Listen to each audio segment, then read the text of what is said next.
Era e ftohtë e mëngjesit të 12 dhjetorit frynte përgjat rrugëve të Elbasanit, ndërsa Bora Hoxha, një grua e thjesht 43 vjeçare, shtynte karrocën e vogël të shitjes së çajrave natyral që përgatiste çdo ditë. Jetonte vetëm së bashku me të birin 19 vjeçar, Arlinin, i cili punonte me orë tek një servis makinash. Jeta e tyre nuk kishte qenë e lehtë, që kur burri i saj kishte vdekur në një aksident pune 8 vite më parë. Bora kishte mësuar të rinte jetës përballë pa u dridhur. Dhe megjithatë, ajo kishte gjithmonë një buzëqeshje të lehtë, një nga ato buzëqeshje që nuk e fshihen kurrë, sado që plagët e jetës përpiqen t'i mbysin. Ajo ditë dukej si çdo ditë tjetër. Si fillim shkonte drejt sheshit të qytetit, ku zakonisht vendoste karrocën e saj mes dy pemëve të vjetra të lulishteve. Por ajo as nuk e imagjinonte se atë ditë fati po fillonte t'i ndryshonte kursin. Jo me një lot, jo me një buzëqeshje, por me një zhurmë. Me një përplasje të madhe metali. Në fillim gjithçka u përzije në një sekond.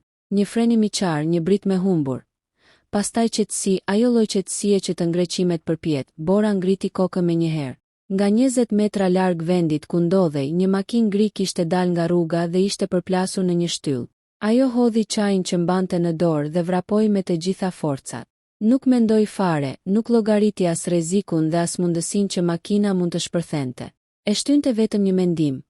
Dikush ka nevojë për mua. Kur arriti pranë makinës, pa një burr të moshuar të mbërthyer pas timonit, me flokë të bardhë dhe me fytyrë të mbledhur nga dhimbja. Dritarja e makinës ishte thyer dhe gjaku i rrite lehtë nga ana e ballit. Zotëri. Bërtiti Bora, duke u përpjekur të hapte derën që ishte bllokuar. Burri lëvizi me vështirësi, duke u munduar të thoshte diçka, por zëri i kishte ngecur. Bora u përpoq sërish, e tërhiqte me gjithë forcën që kishte. Por dera nuk hapej. Shfryu me një frymë nervoze, vështroi shpejt rreth e rrotull, derisa zuri me sy një gur të madh pranë bordurës. E mori, goditi xhamin anësor dhe më pas futi dorën brenda, duke e hapur derën nga brenda me shumë mundim. Mos lëvizni, i tha, duke mbajtur me kujdes, do t'ju nxjerr jashtë, por më ndihmoni pak. Burri kishte syt gjysmë të mbyllur dhe dukej shumë i dobët. Megjithatë, me pak mbështetje, Bora arriti ta tërhiqte jashtë makinës dhe ta ulte në tokë. Pak më larg nga automjeti i përplasur. Tani mund ta shihte më mirë. Ai duke i veshur me elegancë, por me stil të vjetër, pantallona stofi. Palto e trashkat e fundi i cilës ishte qepur një monogram i vogël me fill të artë. Më falni, murmuriti burri. Kush jeni, Bora? Bora Hoxha. Mos u shqetësoni, jeni i sigurt tani.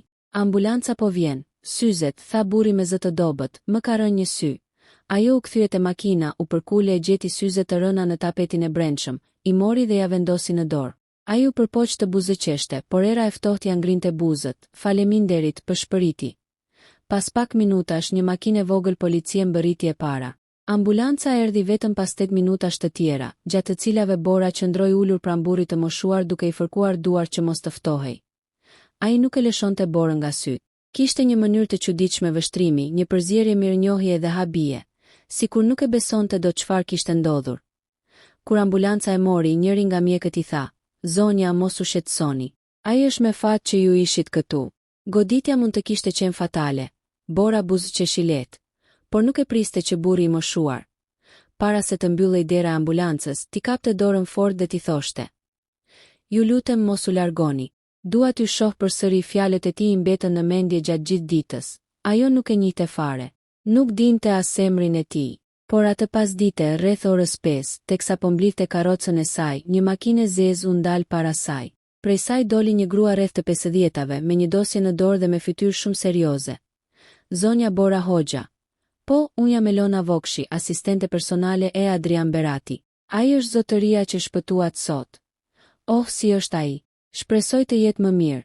Gruaja buzëqeshi shkurt dhe tha: "Zoti Berati dëshiron t'ju takoj." Tani Bora u step. Nuk ishte mësuar me makina luksoze dhe gra të veshura me kostume të shtrenjta. Tani, "Po unë kam djalin në shtëpi dhe është shumë e rëndësishme."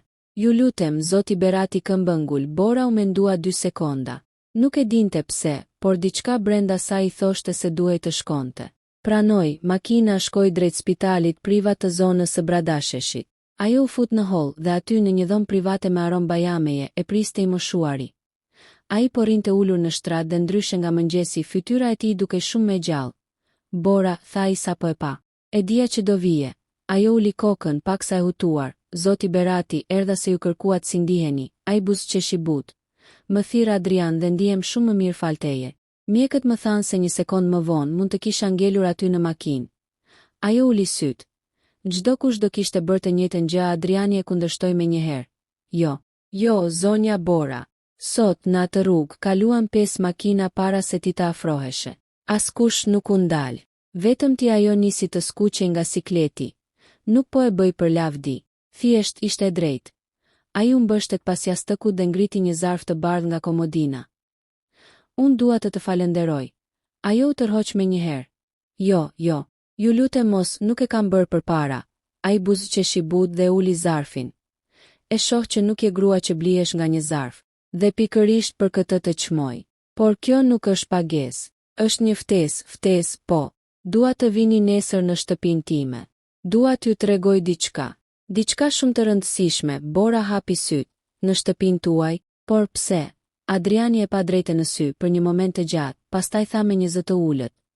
Sepse ju shpëtuat jetën e një njeriu për të cilin askush këtu nuk e di të vërtetën. Askush nuk e di kush jam. Askush nuk e di çfarë kam. Bora ngriti vetullat. E çfarë keni? Ai u afrua lehtë, duke afruar fytyrën me një seriozitet të frikshëm. Një pasuri që nuk do ta imagjinoje kurrë. Një histori që nuk e kam treguar askujt. Dhe një amane që dua ta lë në duar të sigurta. Bora u shtang. Pse unë? Sepse të pash sot. Dhe pash njeriun që je. Ai heshti një qast. Unë jam milioner, Bora. Por askush nuk e di. As familja ime e largët, as njerëzit rreth meje. Jetoj thjesht qëllimisht që të shoh kush vlen dhe kush jo. Ajo e vështroi e habitur, pa ditur çfarë të thoshte. Dhe ti, vazhdoi ai me zë të thyer, më shpëtove pa të njohur fare. Pa përfitime. Me zemër, ajo ndjeu lëkurën t'i rëqethej. Nuk e kuptonte dot çfarë kërkesa apo sekreti i madh fshihej pas fjalëve të tij. Pastaj ai shtoi. Nesër në orën 10:00 një makinë do të vitë të marr. Dua të flasim pa njerëz rreth nesh. Dua të tregoj diçka që askush nuk e di. Të lutem, mos më refuzo. Në fytyrën e tij kishte një lloj lutjeje që Bora nuk e kishte parë kurrë te askush. Ajo ndjeu diçka të rëndë në ajër, si një kapitull i madh që po hapte derën. Ajo mori frymthell dhe tha: "Mirë, Adrian. Do vi." Ai buzëqeshi me lehtësim. "Faleminderit, më shpëtove 2 herë sot." Bora u largua me zemrën që i rrihte fort. Nuk dinte asgjë. As ç'donte ai, as pse zgjodhi pikërisht atë. Por intuita i thoshte një gjë. Kjo histori sapo kishte filluar, dhe nuk do të ishte as pak e zakonshme. Mëngjesi i ditës së nesërme vinte me një lloj tensioni të çuditshëm që Bora nuk e kishte përjetuar prej vitesh. Nuk ishte frikë, ishte parathënie. Ai lloj drithërimi që e ndjen vetëm kur di se diçka e madhe po vjen drejt teje. Ajo kishte kaluar gjithë natën duke menduar për fjalët e Adrianit. Kam një pasuri që nuk e imagjinon dot, dua të tregoj një amanet, dua të flasim vetëm. Çfarë mund të ishte aq e rëndësishme sa një burr milioner, i panjohur për publikun, t'ia besonte asaj? Në orën 10:05, Bora pa nga dritarja e saj një makinë të zezë luksoze që u ndal para portës së vogël. Djali i saj, Arlini, i cili sapo kishte ngrënë mëngjes, doli në obor për të parë se kush ishte. "Mami, kë po pret?" pyeti ai, pak i habitur nga prania e makinës së shtrenjtë. "Thjesht një njeri që e ndihmova dje. Do shkoj pak me të. Mos u shqetëso, do kthehem shpejt." Arlini ngriti vetullat, por nuk insistoi. E dinte se nëna e tij nuk ishte tip që hynte në probleme. Bora mori gjupin, e rregulloi shamin e holl rreth qafës dhe doli jashtë. Shoferi i hapi derën me respekt. "Zonja Bora, ju lutem. Berati ju pret." Ajo ul në sedilje dhe makina u nis pa zhurmë. Bora mbante duart e kryqëzuara, ndërsa shikonte rrugën që zgjatej përpara. Por pas disa minutash ajo vuri re se makina po dilte nga qyteti. Shkonte drejt një rruge të ngushtë, të mbuluar me pemë. "Ku po shkojmë?" pyeti ajo me zë të ulët. Shoferi buzëqeshi në përpasqyrë. "Në shtëpinë e zotit Berati." "Nuk është këtu në Elbasan." "Po ku?" "Në një pronë private në fshatrat përreth." Ai jeton larg syve të njerëzve, me qëllim. Bora u tendos pak. Nuk ishte mes njerëzve që i besonin shpejt të panjohurve. Por Adriani i kishte dhënë një ndjesë sigurie që nuk po e kuptonte ende. Megjithatë, fakti që po e çonin në një pronë të fshehur, i jepte një ndjesë të lehtë pasigurie. Pas afërsisht 25 minutash rrugë, makina ndaloi para një porte metalike të madhe, të mbuluar nga hardhi të vjetra. Porta u hap automatikisht dhe makina hyri brenda një obori të jashtëzakonshëm. Bora u shtang. Ishte një vilë e madhe me 3 kate ndërtuar në stil klasik, e rrethuar nga pemë të larta, shatërvane dhe shtigje me gur të bardhë. Dukej si shtëpi filmi, jo si shtëpia e një njeriu të zakonshëm. I gjithë ky vend, murmuriti ajo pa e mbyllur fjalin, shoferi tha qetë. Vetëm një pjesë e vogël e asaj që zotëron Zoti Berati. Ajo nuk tha asgjë. E ndiqte me syportën gjigante që u mbyll pas tyre, sikur vuloste fillimin e një kapitulli tjetër. Kur zbriti në hyrje e priste Elona, asistentja e djeshme. Mirë se vini Bora, tha me një ton shumë më të butë se dje. Zoti Berati ju pret në studio. Bora hyri në vilë dhe e para gjë që i ra në sy ishin piktura. Të mëdha, të vjetra, të dukshme që me një vështrim. Vepra arti e ralla. Vlerë me miliona që jo çdo njeri mund t'i kishte. Ajo nuk kishte kohë të shprehte habin e saj, sepse Adrian Berati po e priste në një sallon të madh me dritare të larta, duke pirë çaj. Bora, tha ai duke u ngritur. Faleminderit që erdhe. Ajo ul përballë tij dhe u përpoq të mos e tregonte hutimin. Adrian, kjo shtëpi është e jashtëzakonshme. Ai qeshi me zë të ulët. Kjo është vetëm një nga shtëpitë. Kam edhe 3 të tjera jashtë Shqipërisë. Ajo ngriti vetullat. Nuk ishte mësuar me njerëz që flisnin kaq thjesht për pasuri të tilla maramendse. Dua të tregoj diçka, tha ai duke u bërë më serioz. Dhe nuk është pasuria ime, është historia ime, dhe arsyeja pse të kërkova të vije. Ai mori një dosje të trash dhe e vendosi mbi tavolinë. Bora, unë nuk kam familje të afërt. Gruaja ime vdiq 18 vite më parë. S'kemi pasur fëmijë, dhe njerëzit rreth meje më duan vetëm për paratë. Unë jam fshehur qëllimisht nga jeta publike, si një njeri i zakonshëm që të kuptoj kush e vlen dhe kush jo. Kush është njeri i pastër, ajo e dëgjoi e heshtur. Unë jam duke plakur, tha ai me një zë të thyer. Dhe vitet e fundit kam filluar të trembem. Kam nevojë të gjej një person të besuar. Dik që nuk e shoh vetëm si burim pasurie. Dik që e ka ende zemrën e pastër. Dhe djeti, Bora më tregove më shumë se sa njerëzit që njoh prej dekadash. Ai hapi dosjen. Dua të tregoj testamentin tim. Bora u ngrit në këmbë instinktivisht. Jo, Adrian, të lutem. Unë nuk kam ardhur për para. Nuk kam ardhur që të përfitoj nga ju. E di, ajo ndali fjalët. Ai e tha me aq qetësi, sikur e njihte prej vitesh. E di, vazhdoi ai. Dhe pikërisht për këtë dua të përfshin në të. Ajo ul sërish, por duart I dridheshin. Por përpara dua të më dëgjosh. Adriani nisi të tregonte historinë e tij. Një histori që Bora nuk e kishte imagjinuar kur. Ai kishte lindur në një fshat të varfër të Librazhdit. Babai I tij ishte një marangoz I thjesht, ndërsa ema qepte rroba për gratë e zonës. Në moshën 18 vjeçare, Adriani kishte ikur në Itali, me një trage të lodhur dhe një valixhe druri. Atje kishte punuar në një punishte mobiljesh, por aftësia e tij ishte jashtëzakonisht e veçantë. Kishte duar arti, sy që shihnin detaje që të tjerët nuk I shihnin. Ai ngriti ateljen e vet. Pastaj 2 dyqane. Pastaj bashkëpunoi me arkitekt të famshëm. Pasuria nisi të rritet. Ai investoi me zgjuarsi dhe brenda 15 vitesh u bë një nga prodhuesit e mobiljeve të luksit më të njohur në Europë. Por parat, tha ai duke parë dritaren, nuk të japin gjithçka. Gruaja ime ishte jeta. Ajo më mbajti gjallë, më mësoi të mos humbas njeriu brenda meje. Dhe kur ajo vdiq gjithçka humbi kuptimin. Ajo ndjeu syt I lageshin. Nuk e kishte menduar kur se pas fytyrës së një burri të qetë dhe të veshur thjesht fshihej një dramë e tillë. Çatëherë fillova të jetoja si njeri I zakonshëm. Larg luksit, larg syve. Askush përveç Eltonës nuk e di sa kam. Askush nuk e di se kush jam në të vërtetë.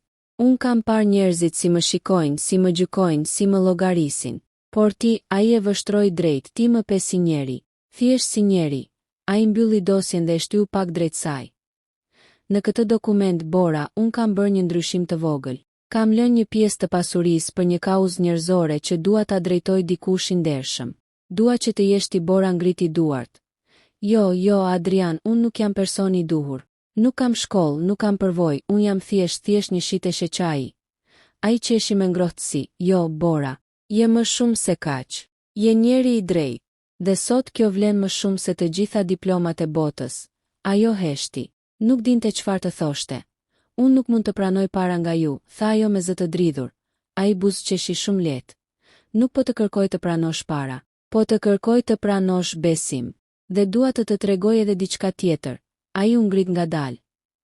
Eja me mua, Bora e ndoqi deri në një derë të madhe prej druri. Ai e hapi dhe brenda ishte një dhomë e vogël, e errët. Kur drita u ndez, Bora u mbulua me habi. I gjithë muri i madh përballë ishte i mbuluar me fotografi të moshuarve, fëmijëve dhe familjeve të varfra. Kush janë këta, njerëz që kam ndihmuar në heshtje për vite, tha ai. Por duart e mia janë lodhur. Unë jam vetëm. Dua që dikush të vazhdoj këtë punë. Dua që fondacioni im të drejtohet nga njeri i vërtet, jo nga njerëz të etur për lek. Ajo u kthye nga ai, dhe pse mendoni se unë, ai vuri dorën lehtë në shpatull, sepse ti ke atë që nuk blihet. Zemër, Bora uli kokën. Nuk e di nëse jam gati për këtë, askush nuk është gati, tha Adriani deri ditën që vendos të jetë. Ajo mori frymë thellë. Më jep kohë, më duhet të mendoj, ai buzëqeshi duke e pranuar, merr sa kohë të duash. Por ka edhe diçka tjetër që dua të tregoj. Sot, para se të largohesh, ajo ngriti syt. Çfarë? Adriani mori një qelës të vogël argjendi nga xhepi i palltos, një dhuratë. Diçka që do ta ndryshoj këtë histori. Ajo u tendos, çfarë lloj dhurate? Ai u kthye drejt verandës së vilës, të mbuluar me dritë të butë mëngjesi. Diçka që i takon dikujt që ka shpëtuar një jetë dhe pa e ditur, ka shpëtuar edhe diçka tjetër brenda meje. Dhe ç'është kjo? Ai mori një frymë të gjatë. Qelsi kasafortësime personale. Bora e humbi fjalën. Pse ma jep mua? Ai e vështroi me një dhimbje të brendshme që Bora nuk e kuptoi dot plotësisht, sepse brenda asaj kasaforte është diçka që duhet ta shohësh. Diçka që lidhet me ty edhe pse ti nuk e di ende. Ajo e ndjeu shpirtin të ngrinte pesh. Me mua ai pohoi me kokë, po. Dhe shkoha që ta mësosh. Bora e shikoi qelsin e vogël që shkëlqente në dorën e tij. Diçka i tha se jeta e saj do të ndryshonte përgjithmonë pasi ta shihte çfarë kishte brenda. Adriani zgjati qelsin. Je gati? Ajo u drodh lehtë. Nuk e dinte as për çfarë bëhej fjalë, por e ndjeu sekreti më i madh i Adrianit sapo po hapej. Jam, tha ajo me zë të ulët, ai buzëqeshi. Atëherë le ta hapim së bashku. Bora mbante qelsin e vogël të argjend në dorë, ndërsa ndiqte Adrianin drejt një korridori të ngushtë që zbriste poshtë vilës.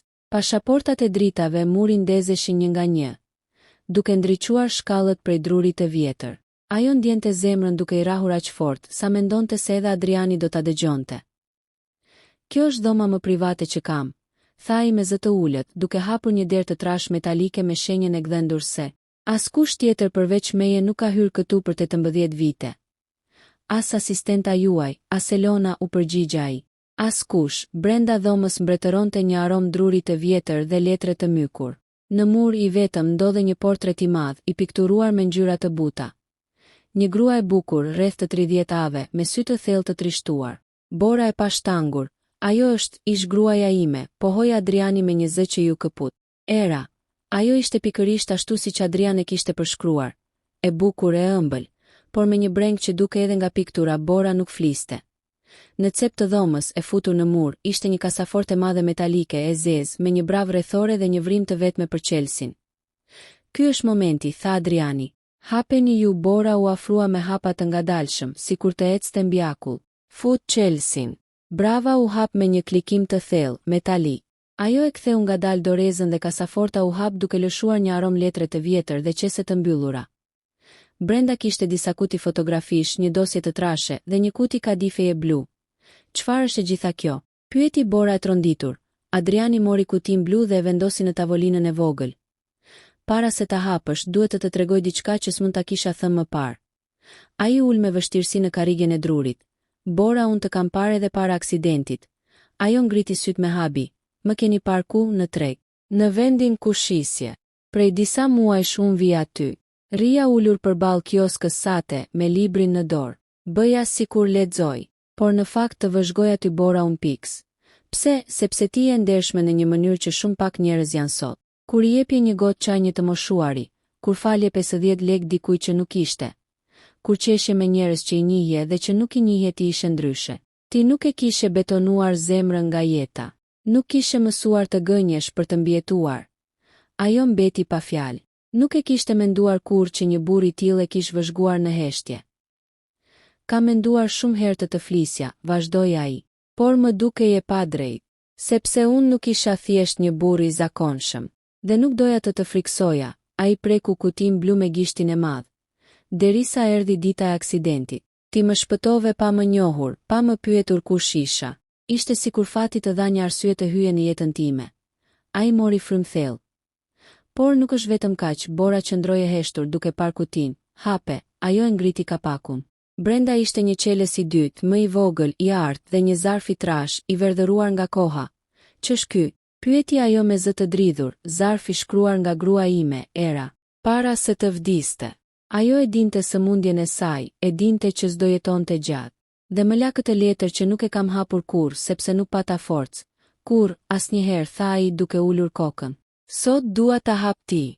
Sepse mendoj se ajo donte t'i drejtohej dikujt si ti. Bora e mori zarfin me duar që i dridheshin. Ai ishte me firmën e Erës.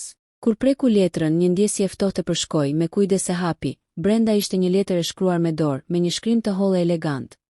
Ajo nisi të lexonte me zë të lartë. Adrian i dashur, nëse po e lexon këtë letër, atëherë unë nuk jam më në praninë tënde. Do të më mungosh, por këtë e di.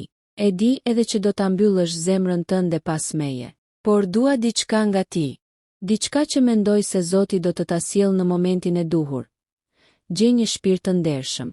Një grua me zemër të pastër. Jo për të më zëvendësuar, por për të rikthyer te jeta. Mos vdis nga brenda, Adrian. Ti ke shumë dashuri për të dhënë dhe shumë mirësi për të shpërndar. Mos ja jep atë pasuri botës së ftohtë. Gjej dikë që e meriton. Një grua të thjeshtë, të mirë, me sy që nuk gënjejnë. Mos u trem të hapesh. Ajo do të vijë. Zoti do ta sjellë dhe kur të vijë do ta njohësh. Sepse do jetë vetmja që të shikon për njeri, jo për pasuri. Të dua gjithmonë, Era. Zëri i Borës u drodh në fjalën e fundit. Ajo ngriti sy. Adriani përlotej me lot që i shkonin poshtë faqeve të rudhura. Kjo letër, tha ai, kjo letër më ka ndjekur për vite. Nuk munda kur t'ia hapja. Kisha frikë, por sot e ndjeva se ajo kishte ardhur koha.